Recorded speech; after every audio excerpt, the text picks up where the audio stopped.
Hello everyone, I'm your hostess with the mostest 8-second gaming, and longtime viewers of this channel will know that something that I talk about fairly frequently is team comps have holes that you can exploit them if you're not using certain meta legends. The meta is meta for a reason. Certain legends get nerfs, certain legends get buffs, people get different playstyles, and certain legends are better for those playstyles. So things are shifting in and out of meta constantly, and with that you need to be up to date so that teams cannot take advantage of you. But what if you already have a strong team comp, but you're looking to be the aggressive team on ones that have more open holes? Well, by the end of this video, you guys will understand exactly what you need to do in order to figure out those holes and exploit them accordingly. So let's jump straight into things, shall we? And the first thing that we need to talk about is understanding the team comp. Before you take any fight with a team where you're trying to be the aggressors, you always need to do a little bit of scouting so you can kind of understand the team just a little bit more. You need to know their positioning. Are they together? Are they split up? Is there one that you can just 3-2-1 and team fire to get them out of the fight instantly? You also need to understand the layout of the area. Are there rocks? Are there buildings? Are there zip lines? Are there just little head glitches that you can play? And you also need to understand the legends that the enemy is playing so you can make a better plan of who to attack first and who to take out of the fight as fast as possible. Fights in Apex are extremely fast paced, and you should be ending fights within 15 to 20 seconds for the most part, so you're not getting third party, because everybody knows third parties are annoying. You don't want to deal with them. A lot of the times where teams are running into issues where they can't finish fights fast enough is because they try to take a fight without understanding all these variables. And then there's maybe a legend ability that messes up your plans, like a caustic ult or a Gibraltar bubble or a crypto EMP.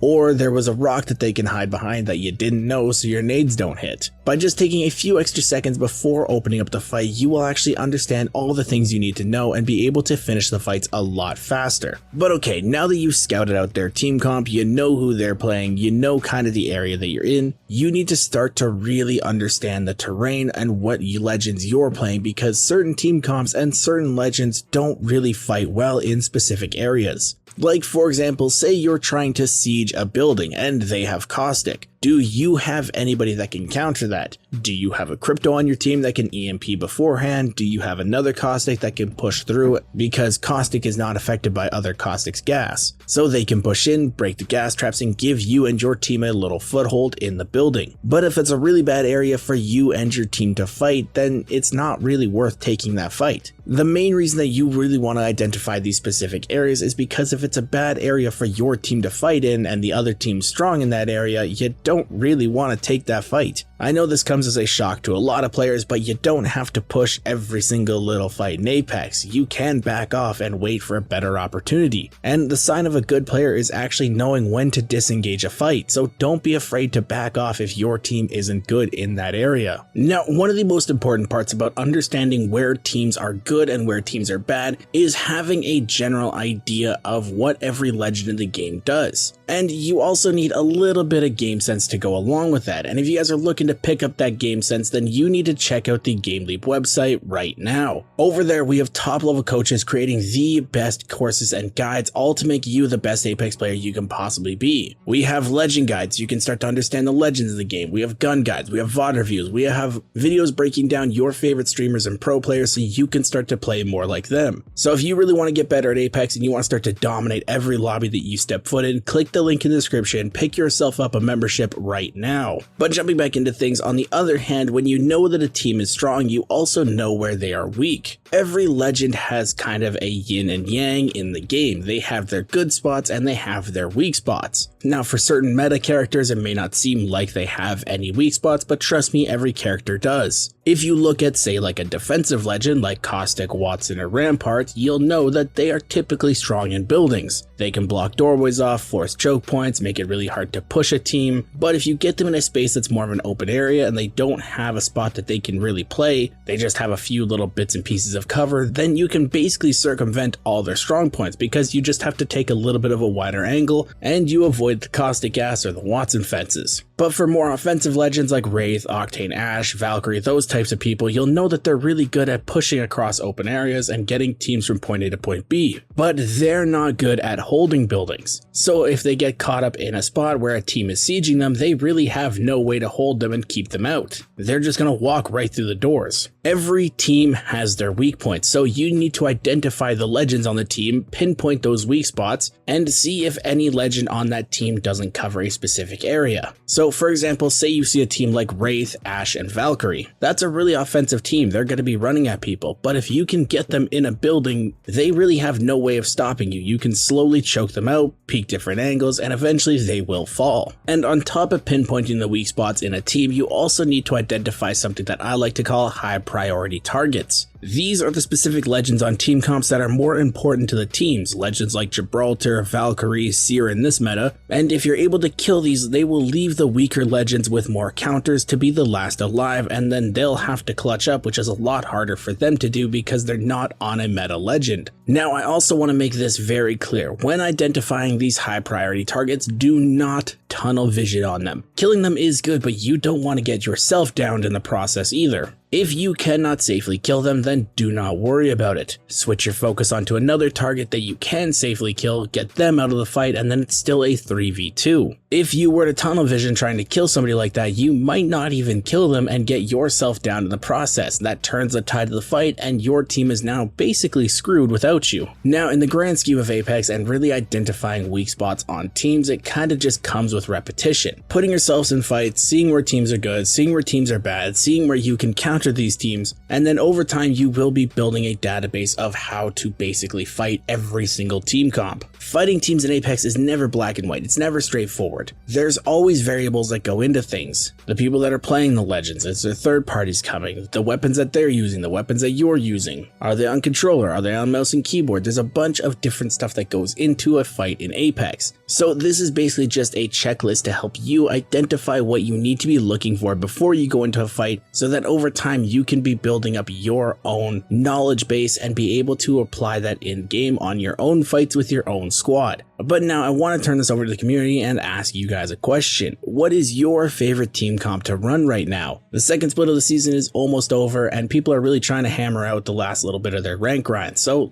drop a comment down below. Maybe somebody will try out your team comp and you'll help them out. With all of this being said, guys, I really hope you enjoyed this video and learned something new. If you did and you want to stay up to date with the latest and greatest Apex Legends tips, tricks, and news, don't forget to smash that like and subscribe button. Also guys, we are posting these videos daily, so if you never want to miss another upload, ring that bell to be notified when a new video goes live. Thank you all for watching. Once again, I'm 8 Second Gaming, and I will see you in the next one.